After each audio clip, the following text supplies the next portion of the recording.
No, but my dad has a strange theory about those phone scams where he feels that he knows they're a scam, but he wants to talk to them long enough that they get annoyed, and then that's the only way he thinks they won't continue to call him. But it means if he just bugs them? Yeah, but it means he ends up talking to them on the phone for like 30 minutes.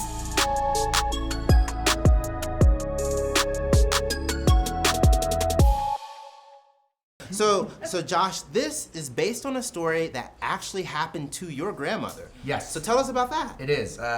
Basically, my grandma got scammed by someone pretending to be me, saying they were in an accident and they need to be bailed out of jail, and she got very panicked. And then in turn, my entire family got very panicked because that's just how we operate.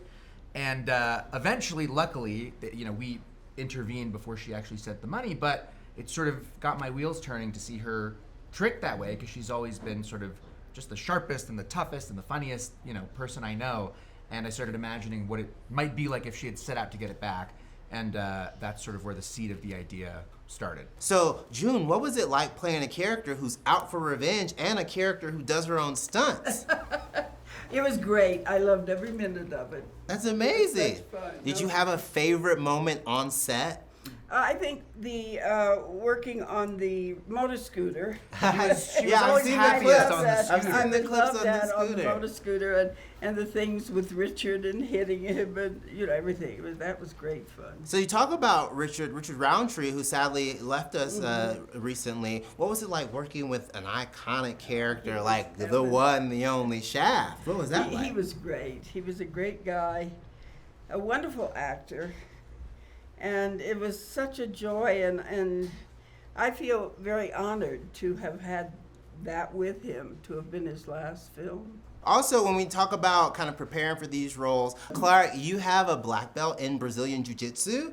Yeah. Do you get excited when you get to do combat on set? I feel like this was the missing piece in my action resume, and this was the superhero I desperately needed to work with. And Fred has said a thing which is, action is completely relative, meaning that, just this with its tiny real-life stakes of this getting this $10,000 back, but it isn't even really about the money. It's about feeling still like you can have agency for yourself. It takes on great stakes, and to come here and feel the way that everybody seems to connect to it really, I think, speaks a lot to Josh's beautiful script. And people love revenge. People love revenge. Yeah, it's a popular thing.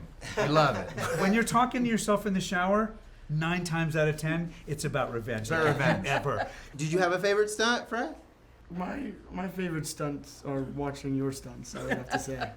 All right. Me on the scooter. Yeah, watching June. No, he's a New York kid. Just driving the car was a stunt. That was new. Yes, you said that was, yeah. I Wait, love were you like, whoa, people do this in the Midwest? I can't believe it. I've driven before, but not from LA, I never lived there, so I never driven the LA freeways and all that. It's an intense version of it. That felt like my action movie, anxious. You were living it offset. Yeah, every totally. day, harrowing drives to work, and then we'd sort of ease.